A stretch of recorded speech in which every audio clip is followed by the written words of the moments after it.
बिस्मिल्लाहिर्रहमानिर्रहीम। Dear students, अस्सलाम वालेकुम। मैं हूं प्रोफेसर अज़मत अली और आप देख रहे हैं मेरा channel maths for you. Students, जैसा कि आप जानते हैं कि हमने फ़र्स्ट ईयर मैथमेटिक्स से चैप्टर नंबर 10 स्टार्ट किया हुआ है और इस चैप्टर में एक्सरसाइज 10.4 का क्वेश्चन नंबर 1 हम कर चुके हैं। नेक्स्ट लेक्चर नंबर 2, आज के लेक्चर में हम क्वेश्चन नंबर 2 से स्टार्ट करेंगे। क्वेश्चन नंबर 2 आपका ये है कि पहले आपको प्रोडक्ट दिया हुआ था क्वेश्चन नंबर 1 में और आपने उसे सम और डिफरेंस की फॉर्म में लिखना था। अब ये है कि एक्सप्रेस सम और डिफरेंस एज प्रोडक्ट। अब आपको ये सम दे दिया गया है sin 5 theta plus sin 3 theta, इसे इन टर्म ऑफ आपने प्रोडक्ट फॉर्म में लिखना है। तो यहाँ पर फार्मूलाज मैंने आपको लेक्चर नंबर 1 में बता दिए थे। तो ये आपका सम से प्रोडक्ट की तरफ फार्मूला इस्तेमाल होगा, sin p plus sin q equal है 2 times sin p plus q over 2 cos p minus q over 2। ये वाला फार्मूला आपने यहाँ पर यूज़ करना है कि दोनों वैल्यूज़, दोनों टर्म आपकी साइन की हैं। फार्मूला अगर नहीं याद आपको तो मैंने आपको ट्रिक भी यहाँ पर शेयर किया था आपके साथ।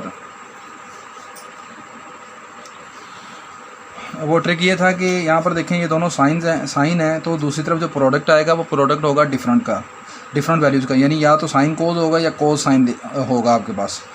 अब सेंटर में प्लस है तो इसका मतलब आखिरी वैल्यू जो आपने लिखनी होगी वो आखिरी वैल्यू होगी आपकी कोज की, यानी कि इसे आप लिखेंगे ऐसे 2 sine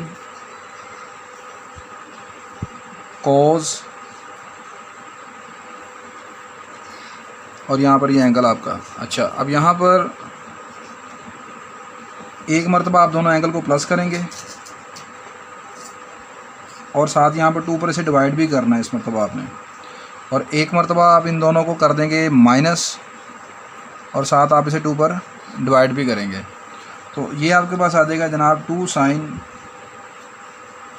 5 theta plus 3 theta 8 theta हो जाएगा। 8 थीटा को आप 2 पर डिवाइड कर लेंगे, ये आ जाएगा 2 साइन 4 थीटा, और इधर 5 में से 3 माइनस कर दें, बाकी रह गया आपके पास 2 थीटा। 2 थीटा को 2 पर डिवाइड करने, बाकी रह गया थीटा।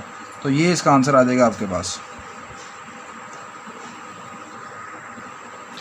नेक्स्ट इसका अब सेकंड पार्ट है, इसमें भी दोनों वैल्यू साइन की हैं, तो आपका जो प्रोडक्ट लिखेंगे वो प्रोडक्ट होगा डिफरेंट वैल्यूज़ का, यानी कोज साइन या साइन कोज। सेंटर में माइनस का निशान है, इसका मतलब ये है कि आपने जो प्रोडक्ट है वो आएगा तो कोज साइन का एंड वाली वैल्यू इसकी साइन की होगी, यानी ये आएगा आपके पास इस तरह 2 कॉस, एक मरतबा आप इन दोनों एंगल को करेंगे प्लस,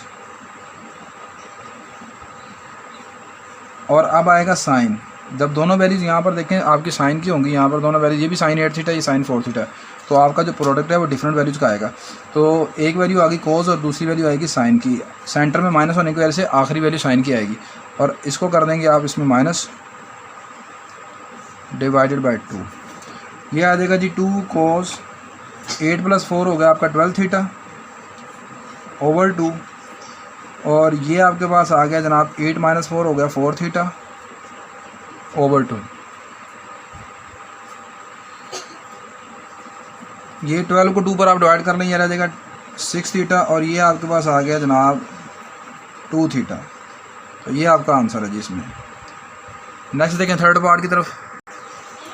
नेक्स्ट अब आपके पास है थर्ड इसका पार्ट, ये है जी जनाब दोनों वैल्यूज़ हैं कोज की, कोज का सम है, तो इस मरतबा जो प्रोडक्ट आएगा वो भी कोज का आएगा। ठीक है, जब दोनों सम कोज के आएंगे तो याद रखिएगा दूसरी तरफ प्रोडक्ट भी आपका कोज का ही आएगा। तो सिंपली आपने यहाँ पर पहली वैल्यू में भी कोज लिखना है, एक मरतबा दोनों एंगल आप जानते हैं प्लस करके लिखेंगे, और एक मरतबा आप दोनों एंगल को माइनस करके लिख देंगे।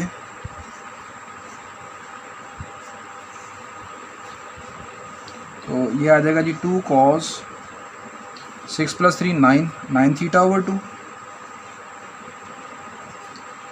और ये आ जाएगा 6 माइनस 3 थीटा ओवर 2। तो ये आपका आंसर है जी इसमें।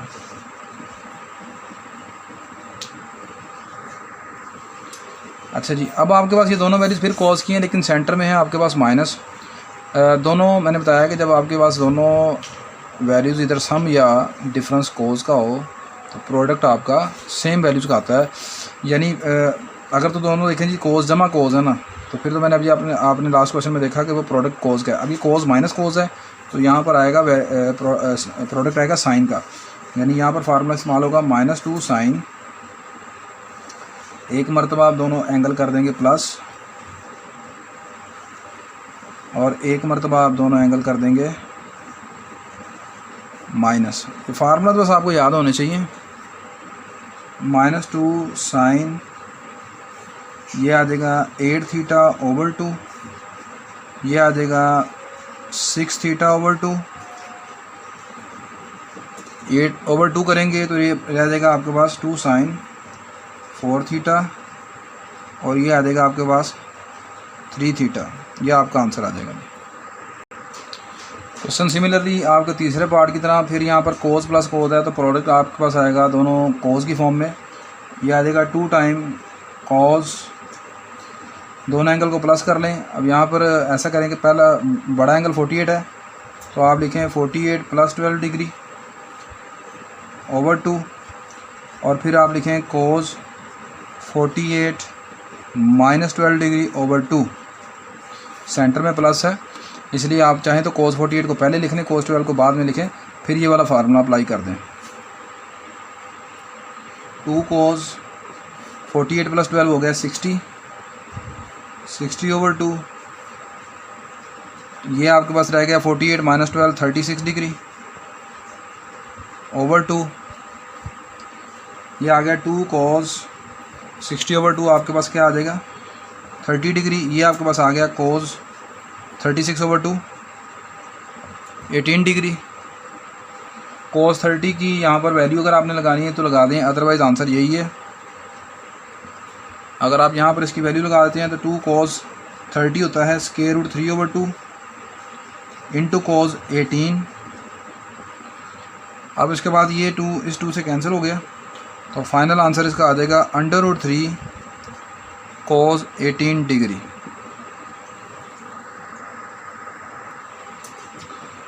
लास्ट पार्ट है जी क्वेश्चन नंबर 2 का, साइन प्लस साइन है। ठीक है, पहले यहाँ साइन है फिर साइन है। तो आप जानते हैं जब भी सम आपका साइन के फॉर्म में होता है तो आपका प्रोडक्ट डिफरेंट आएगा, यानी कि ये प्रोडक्ट आपका आएगा 2 साइन और साथ आएगा कोस। आखिरी देखें सेंटर में प्लस है तो यहाँ पर जो आखिरी वैल्यू बनेगी कोस की बनेगी। अच्छा, अब इन दोनों एंगल्स को कर देंगे आप प्लस और 2 पर डिवाइड। तो प्लस करें x + 30 + x - 30 डिवाइडेड बाय 2। इसी तरह इन दोनों को कर दें आप माइनस x + 30 - x - +30। साथ ही मैंने यहाँ पर ब्रैकेट इसकी जब यहाँ पर माइनस लगाऊंगा ब्रैकेट ओपन कर दी है ओवर 2। अब यहाँ पर देखें आपका ये 30 और ये 30 कैंसिल, ये x और ये x कैंसिल आपका। ये आ गया 2 साइन, ये x और ये x + x कितना होगा 2x। 2x को 2 पर डिवाइड कर दें तो बाकी रह गया x और ये आ गया कोस 30 + 30 60 को 2 पर डिवाइड कर दें, बाकी कितना रह गया जी 30 डिग्री। तो ये भी आंसर लिख सकते हैं।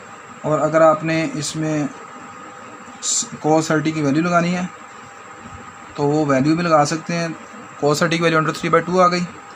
ये 2 इस 2 से कैंसिल हो गया, बाकी रह गया आपके पास √3 साइन x। ये भी आप इसका आंसर लिख सकते हैं। तो आज के लेक्चर में स्टूडेंट्स क्वेश्चन नंबर 2 हमने कंप्लीट किया। इंशाल्लाह नेक्स्ट लेक्चर में क्वेश्चन नंबर 3 करेंगे। शुक्रिया।